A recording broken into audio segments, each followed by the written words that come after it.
नहीं। तभी उसे एक अजीब सी चमक दिखाई दी।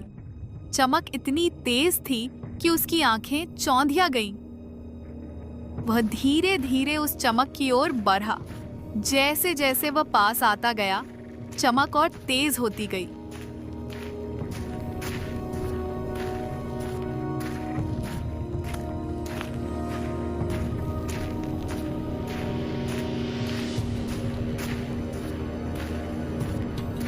और फिर उसकी आंखों के सामने एक ऐसा दृश्य था जिसे देखकर वह अपनी आंखों पर विश्वास नहीं कर पाया।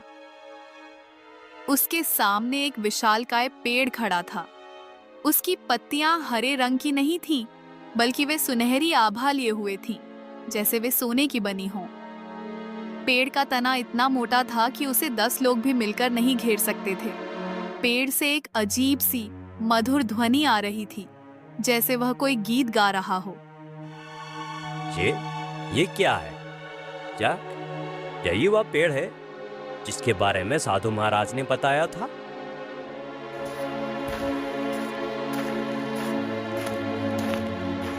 उसने डरते डरते पेड़ के तने को छुआ। तना छूने में चिकना और ठंडा था। उसे लगा जैसे पेड़ में कोई जीवन है। उसने अपनी कुल्हाड़ी उठाई और एक छोटी सी टहनी काटने की कोशिश की। जैसे ही उसकी कुल्हाड़ी टहनी से टकराई, एक तेज रोशनी निकली और टहनी जमीन पर गिर गई। रामू ने टहनी को उठाया। वह टहनी सोने जैसी चमक रही थी, पर वजन में बहुत हल्की थी। उसे लगा कि यह कोई साधारण लकड़ी नहीं है। उसने सोचा कि वह इसे बाजार में बेचकर देखेगा।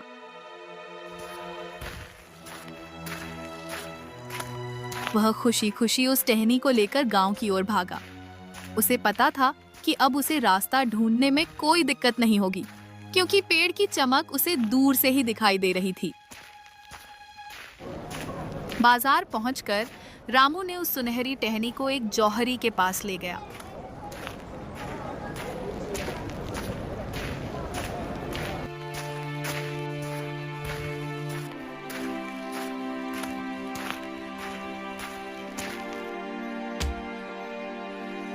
जौहरी ने टहनी को देखा और उसकी आंखें फटी की फटी रह गईं। ये तो शुद्ध सोने की लकड़ी है। ये तुम्हें कहाँ मिली? जंगल में मिली सेठ जी। क्या आप इसे खरीदेंगे? हाँ, हाँ, मैं इसे खरीदूंगा। तुम जो दाम कहो, मैं तुम्हें दूंगा। जौहरी ने रामू को इतने पैसे दिए जितने उसने अपनी पूरी जिंदगी में कभी नहीं देखे थे।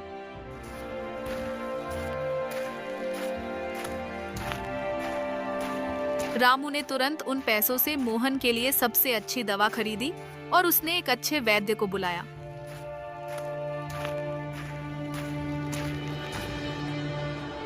वैद्य ने मोहन को देखा और फिर वैद्य जी ने उसे दवा को पिलाया। फिर वैद्य जी ने कहा कि अब वह कुछ ही दिनों में ठीक हो जाएगा। फिर वैद्य जी ये बोलकर वहां से चला जाता है। सीता, मोहन अब ठीक हो जाएगा। और देखो, मैं कितनी दवाइयां लाया हूँ। ये सब कैसे हुआ और इतने सारे पैसे कहाँ से आए?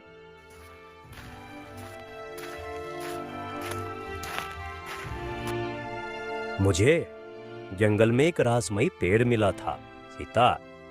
वह सोने की लकड़ी देता है। उसी से मैंने ये सारी दवाई और पैसे लाया हूँ। और इसकी जानकारी मुझे एक साधु महाराज ने दी, जो सच हुआ।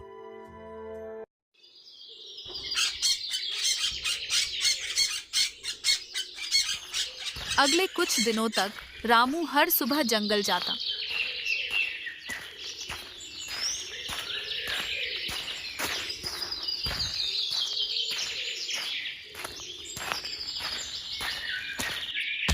वह रहस्यमयी पेड़ से केवल एक छोटी सी टहनी काटता। जैसे ही वह टहनी काटता, पेड़ पर तुरंत एक नई टहनी उगाता। रामू ने कभी भी पेड़ का ज्यादा इस्तेमाल नहीं किया, क्योंकि उसे साधु की बात याद थी कि पेड़ केवल सच्चे और नेक दिल वालों को ही फल देता है।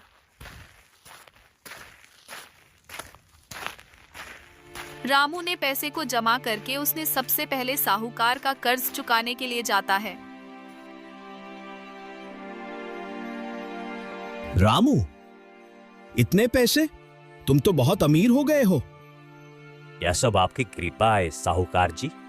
मेरा कर्ज उतर गया, अब मेरे घर पर कोई खतरा नहीं। साहूकार रामू की तरक्की देखकर हैरान था और फिर पैसे देकर रामू वहां से चला जाता है।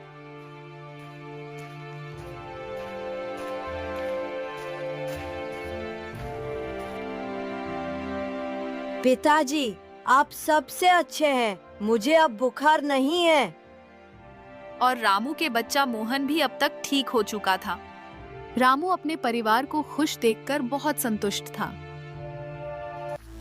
गांव में रामू की कहानी फैलने लगी। लोग हैरान थे कि कैसे एक गरीब लकड़हारा रातों रात इतना अमीर हो गया। सुरेश को भी यह खबर मिली। वह रामू से ईर्ष्या करने लगा। रामू ने जरूर कोई जादू टोना किया है। मैं पता लगाऊंगा कि वो कहां से पैसा ला रहा है।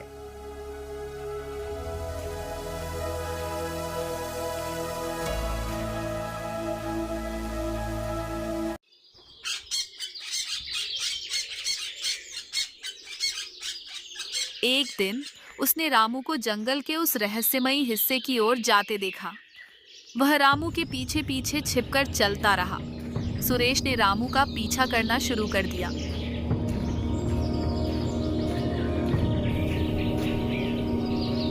जब उसने रहस्यमयी पेड़ को देखा तो उसकी आंखें लालच से चमक उठी।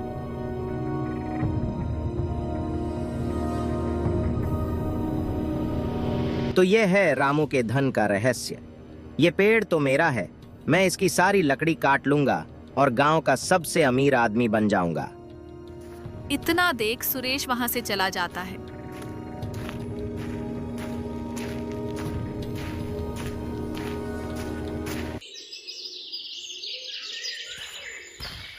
ठीक अगले दिन कुल्हाड़ी लेकर ठीक उसी जंगल की ओर चल पड़ता है।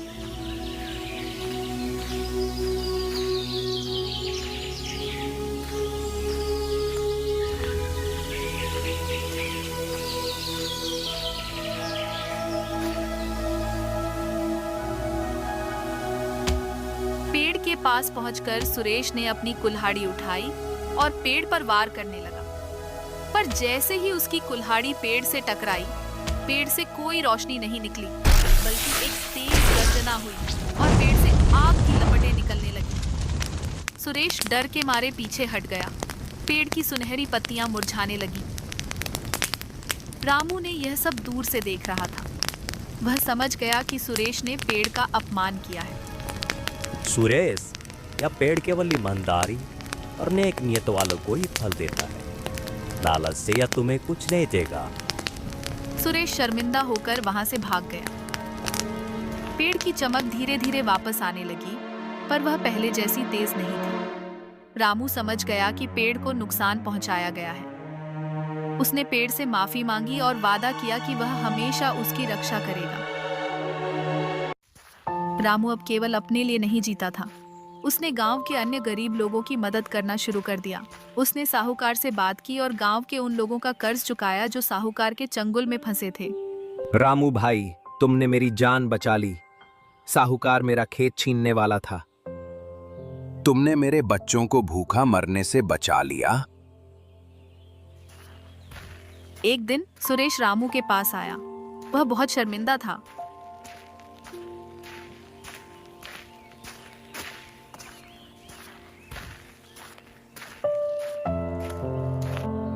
रामू भाई, मुझे माफ कर दो।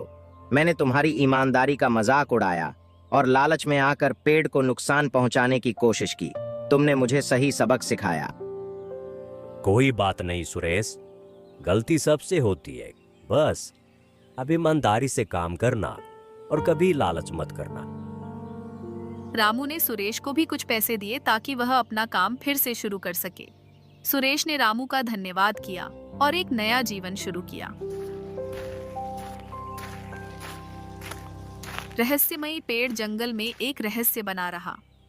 रामू कभी कभी वहां जाता, पेड़ को देखता और उसका धन्यवाद करता।